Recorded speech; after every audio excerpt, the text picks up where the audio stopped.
آگے کیا ارشاد فرمایا، مجھ سے ڈرتے رہو، ان اللہ سمیع علیم، بے شک اللہ جو ہے وہ بہت سننے والا ہے، علیم اور بہت جاننے والا ہے۔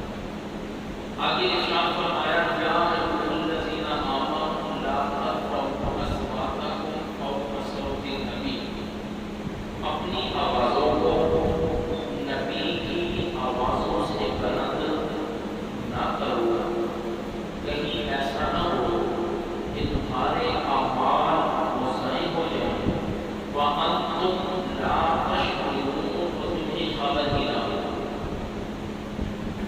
اب مفسرین کرام ارشاد فرماتے ہیں کہ جس طرح آقا کریم کی ذہنی حیات میں ان چیزوں کا حکم تھا، اسی طرح اب آپ مثال کر رہے ہیں اپنے روزہ مبارک میں ہیں، تو آپ کے روزہ انور کا یہی حکم ہے کہ وہاں جا کر اپنی آوازیں بلند نہ کی جائیں، وہاں جا کر شور و غل نہ کیا جائے، روزہ رسول پر جا کر اگر کسی کو بلانا بھی ہے تو بڑے ہی دھیمے لہجے سے، بڑے ہی نرم لہجے سے گفتگو کی جائے، کہ جس طرح محمد کریم کے ذہنی حیات میں ان آیات پر عمل کرنا لازم تھا، تو آپ کے قبر انور میں جانے کے بعد بھی اگر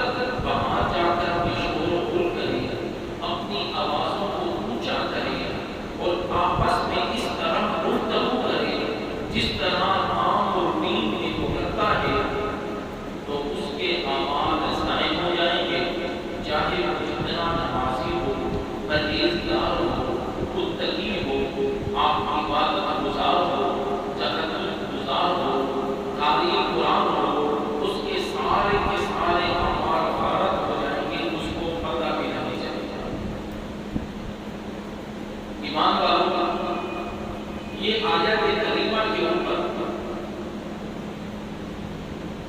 صرف ہمیں حکم نہیں ہوا، بلکہ قیامت تک جتنے بھی ایمان والے آئیں گے ساروں کو میرے رب کی طرف سے حکم کر دیا گیا۔ اب آئیے دیکھیے ان آیات کے اوپر صحابہ نے کس طرح عمل کیا۔ صحابہ کی زندگیوں کا مطالعہ کیجیے کہ کس طرح انہوں نے محمد کریم کے جسم کا، ان کے وجود کا ادب کیا۔ سب سے پہلے حضرت ابوبکر صدیق سے میں شروع کروں گا رضی اللہ تعالیٰ عنہ، کہ محمد کریم نماز پڑھانے میں دیر ہوئی، اب صحابہ نے سمجھا کہ نماز ہو چکی ہے، تو انہوں نے صدیق اکبر کو پکڑا، مصلی پر کھڑا کر دیا، وہ مصلی کس قابل رکھی ہے، مسجد کون سی ہے؟ مسجد نبوی ہے۔ اب اقامت ہو گئی، تکبیر تحریمہ ہو گئی، نماز شروع ہو گئی۔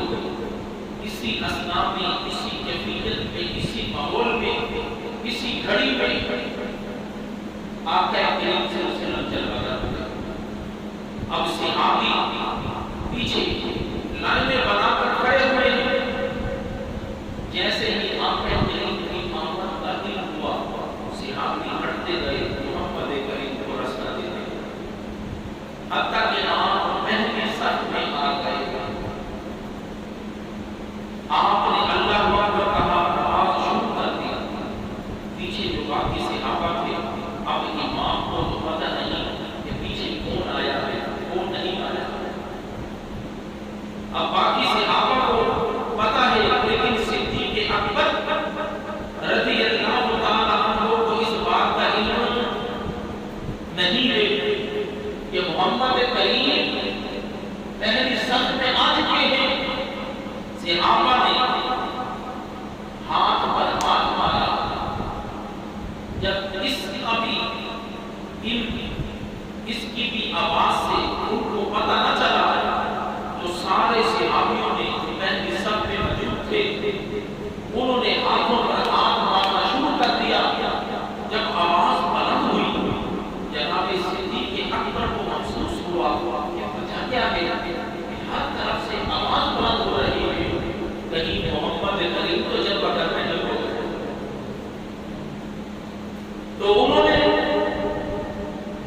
جب غیر مخصوصی طور پر پیچھے دیکھا تو پتہ چلا کہ آقا کریم صلی اللہ علیہ وسلم جلوہ گر ہیں. اب فوراً وہ پیچھے ہٹنے لگے تو محمد کریم نے اشارے سے منع کر دیا کہ نہیں مسلم موجود رہو نماز جاری رکھو. لیکن وہ بھی صدیق اکبر ہیں رضی اللہ تعالیٰ عنہ ہیں.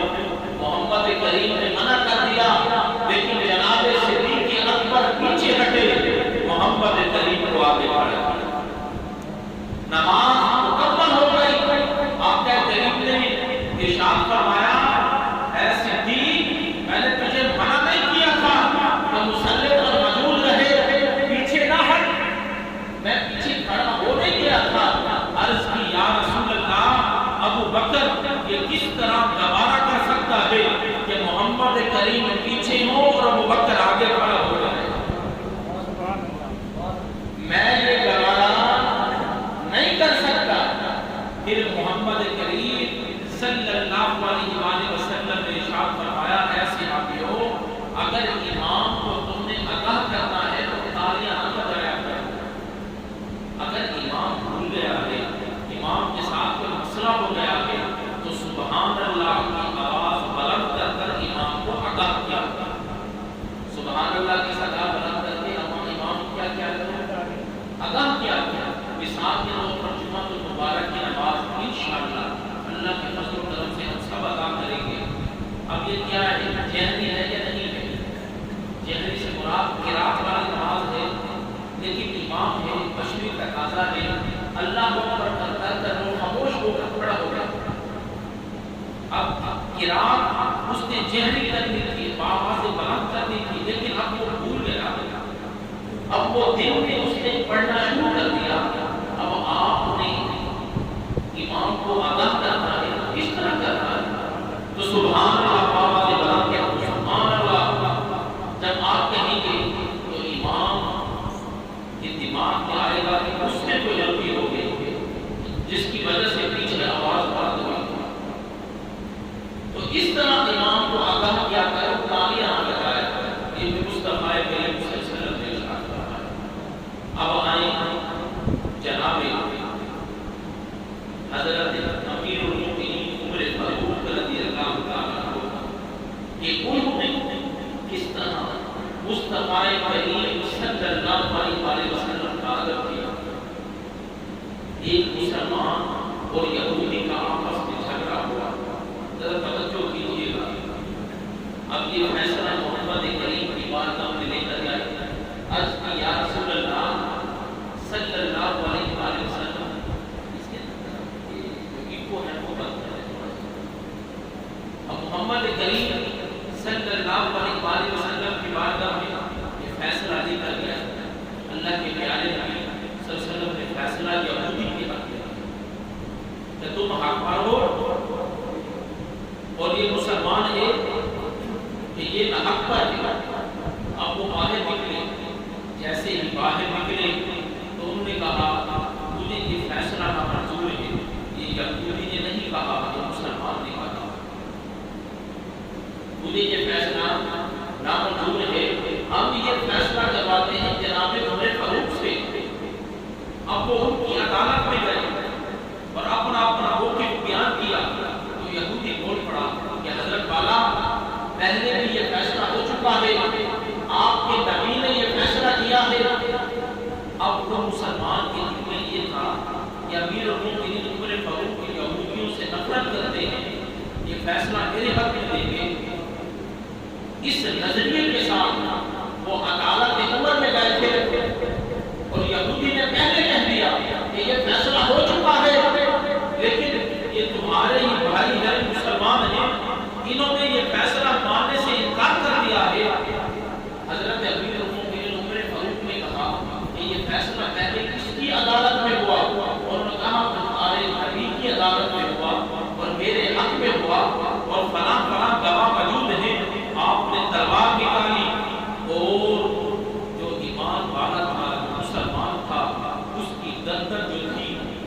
سب سے جدا کر دی. آپ نے فرمایا جو محمد مصطفیٰ کا فیصلہ نہ مانے عمر اس کا فیصلہ اس طرح کرتا ہے. یہ ہے ادب، یہ ہے ان کی تعظیم، یہ ہے ان کی توقیر. اب آئیں جناب حضرت عثمان غنی رضی اللہ تعالیٰ اور جناب علی المرتضیٰ شیر خدا کرم اللہ وجہہ الکریم کے اوپر کہ انہوں نے کس طرح ذات مصطفیٰ کا، انہوں نے کس طرح محمد کریم کا ادب کیا. مستند روایت ہے موجم الکبیر کے اندر یہ روایت درج ہے کہ حضرت علی المرتضیٰ شیر خدا جن کی آج تک کوئی نماز قضا نہ ہوئی، آخری سانس تک ان کی کوئی نماز بھی قضا نہ ہوئی. اب ایک جنگ کا موقع ہے، واپسی کے اوپر محمد کریم نے نماز ادا کر دیا. چونکہ جنگ کا موقع تھا، جس کو جہاں ٹائم ملا انہوں نے راستے میں سفر کی حالت میں جس کو ٹائم ملا انہوں نے نماز ادا کر دی. حضرت علی المرتضیٰ نے نماز کو ابھی پڑھنا تھا، عصر کی نماز تھی کہ ایک مقام کے اوپر ٹھہرے. محمد کریم صلی اللہ علیہ وسلم نے اپنا سر مبارک حضرت علی المرتضیٰ شیر خدا ان کی گود میں رکھا اور آپ سو گئے. اللہ کے پیارے نبی نے نماز پڑھی ہوئی ہے، علی نے ابھی نماز نہیں پڑھی. اب عصر کا وقت چونکہ کم ہوتا ہے، وقت گزرتا جا رہا ہے، علی کی پریشانی بڑھتی جا رہی ہے. وقت گزرتا جا رہا ہے، پریشانی بڑھتی جا رہی ہے. جس نے آج تک کوئی نماز قضا نہیں ہوئی، اب نماز قضا ہو رہی ہے. ایک طرف مقام ہے مصطفیٰ کا اور ایک طرف حق ہے خدا کا.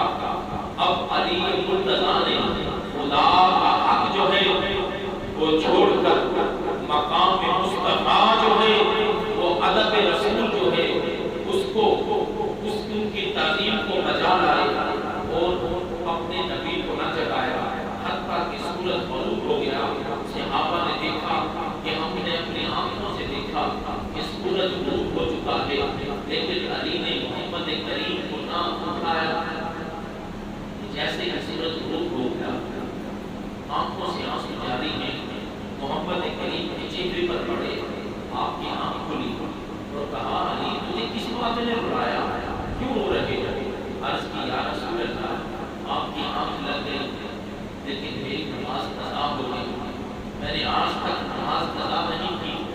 اے ایمان والوں، وہ علی علی کہنے والوں کو یہ بھی بتا دو کہ علی کا نام بہت لیتے ہو، علی کا نعرہ بہت بلند کرتے ہو، اپنے آپ کو علی کا مراد کہتے ہو. ارے یہ تو وہ علی ہیں جن کی آج تک نماز قضا نہیں ہوئی. ارے تم کون سے علی کو ماننے والے ہو جنہوں نے آج تک نماز ہی نہیں پڑھی؟ جلوسوں میں نماز چھوڑتی، مجلسوں میں نماز چھوڑتی، نماز کا تمہارے میں کوئی تذکرہ ہی نہیں. یہ کون سے تم علی کو مانتے ہو؟ ارے تم اس علی کو مانو جنہوں نے تو آج تک نماز قضا نہیں، آخری سانس تک نماز نہیں چھوڑی. اب آنسو جو بہے محمد کریم کے چہرے پر گرے، آپ کی آنکھ کھلی اور فرمایا علی کیوں روتے ہو؟ عرض کی یا رسول اللہ میری آج کے دن تک تو کوئی نماز قضا نہیں ہوئی، آج پہلی نماز ہے جو قضا ہو گئی ہے. یا رسول اللہ آپ کے ادب میں قضا ہو گئی. میرے مصطفیٰ نے فرمایا علی پریشان نہ ہو، علی تم نماز بھی پڑھو گے لیکن قضا نہیں پڑھو گے، نماز بھی تم ادا پڑھو گے. صحابہ کہتے ہیں ہم نے جب یہ جملہ سنا کہ نماز ادا کس طرح ہو سکتی ہے، سورج تو غروب ہو گیا ہے لیکن وہ علی ہے تو یہاں آ کر ادا رہے ہیں، یہاں مصطفیٰ کریم ہے، اللہ کے پیارے نبی اور رسول ہے. صحابہ کہتے ہیں کہ موجم الکبیر کی یہ حدیث ہے، مستند حدیث ہے کہ ہم نے اپنی آنکھوں سے دیکھا کہ سورج غروب ہو چکا ہے، اندھیرا چھا چکا ہے. کملی والے خدا کے چہرے والے نے، واللیل کی زلف والے نے، علم نشرح کے سینے والے نے، ید اللہ کے ہاتھ والے نے جب اپنا ہاتھ اٹھایا اور اشارہ سورج کی طرف کیا وہ غروب ہوا سورج ہم نے اپنی آنکھوں سے دیکھا کہ اپنی جگہ سے نکلا اور پیچھے آیا، اندھیرا چھا چکا تھا، اندھیرا روشنی میں تبدیل ہوا۔ ارے پہلے تو سورج کا علی محتاج تھا کہ سورج غروب ہو رہا ہے، لیکن اب سورج علی کا محتاج ہے کہ کب علی سلام پھیرے اور میں غروب ہوں۔ پہلے علی سورج کا محتاج تھا کہ سورج غروب ہو رہا ہے، جلدی سے غروب ہو جائے، لیکن اب سورج علی کا محتاج ہے کہ کب علی سلام پھیرے اور میں غروب ہو جاؤں۔ علی نے تسلی سے نماز پڑھی، سورج علی کو دیکھتا رہ گیا کہ علی نماز ادا کر رہا ہے، علی نے سلام پھیرا اور سورج غروب ہو۔ اے ایمان والو، ادب مصطفیٰ، ہمارا موضوع ادب مصطفیٰ ہے کہ نماز قضا ہو گئی لیکن محمد کریم کو جگانا گوارا۔ اور آج کل کے حکمران ارے ستیہ ناز کو دوبارہ، ارے چپے چپے پر تم نے سیاست کر دی، ارے کونے کونے پر تم نے سیاست کر دی، دنیا کی کوئی ٹکر تم نے نہیں چھوڑی سیاست کے لیے۔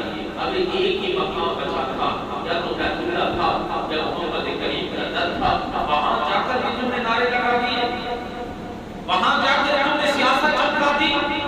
ارے دیکھو تو صحیح سامنے ہستی کون سی ہے، ارے دیکھو تو صحیح سامنے مقام کون سا ہے، ارے دیکھو تو صحیح جس کے بارے میں نصیحت دی آئی ہوئی ہے، یا ایھا الذین آمنوا لا ترفعوا اصواتکم فوق صوت النبی، یہاں آوازیں بلند نہ کرنا، تمہارے آواز زیر کر دیے جائیں گے، تمہیں خبر تک نہ ہوگی۔